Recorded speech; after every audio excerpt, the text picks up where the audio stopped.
Hi, I'm Dr. Ruby. Welcome to the Veggie Chest, where healthy eating is easy and delicious. And today we're making a dessert. We're making a banana cream pudding. Banana pudding's been one of my favorites forever.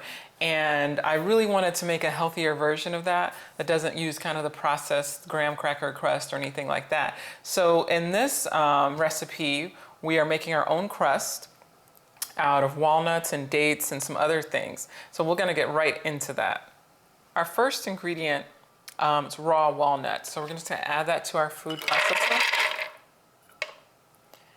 And we're also going to add some dates. You probably no more than 2. You kind of want to taste and see because you don't want the crust too sweet because the banana cream is already going to be a little sweet in itself. So you want to kind of taste and adjust.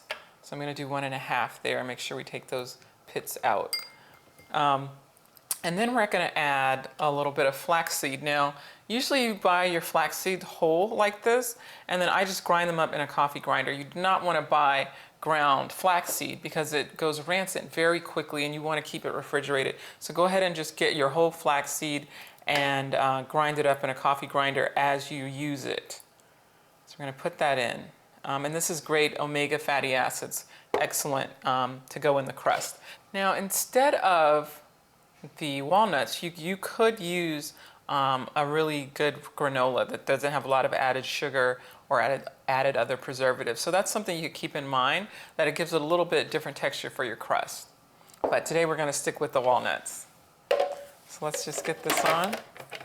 And then we just blend it up until it has a nice consistency and soft enough to mold.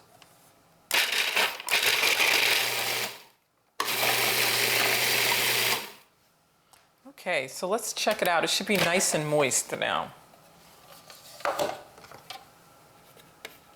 Okay, perfect. You see, it's nice enough that it can mold into whatever you need it to be. And we're just going to set this aside and then make our banana cream.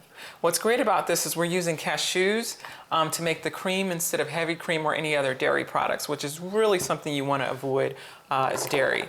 So I soaked cashews overnight because it makes it easier for the sauce, about 1.5 cups, makes it easier to blend up the sauce. And then we're going to add 2 bananas right in there. All right, so now we've got our bananas. We're going to add about 1/2 teaspoon of vanilla extract. Put that right in there. And then about 1/2 teaspoon of cinnamon. It's kind of up to your discretion how much of that you like. But start with a little and work your way up. And then we're going to use just a little bit of coconut nectar, about 1/2 teaspoon. You could also use raw agave nectar. This is a raw coconut nectar.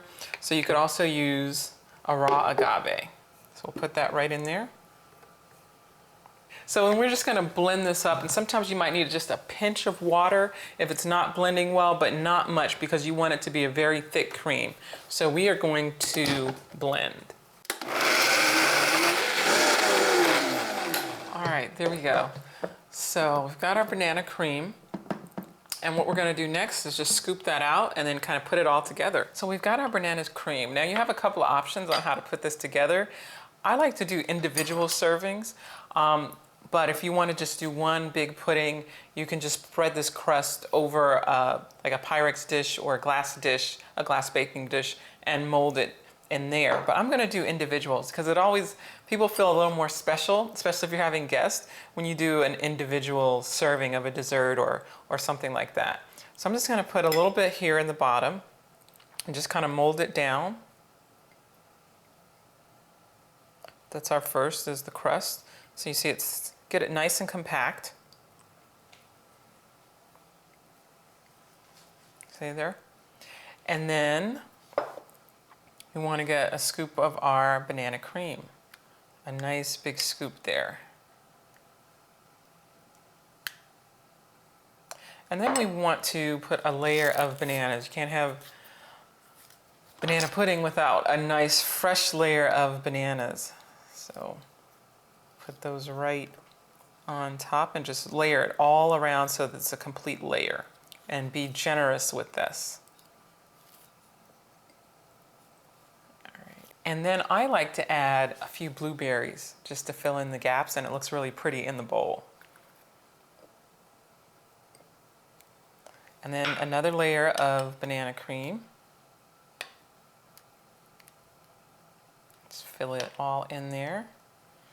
And then our final layer of bananas.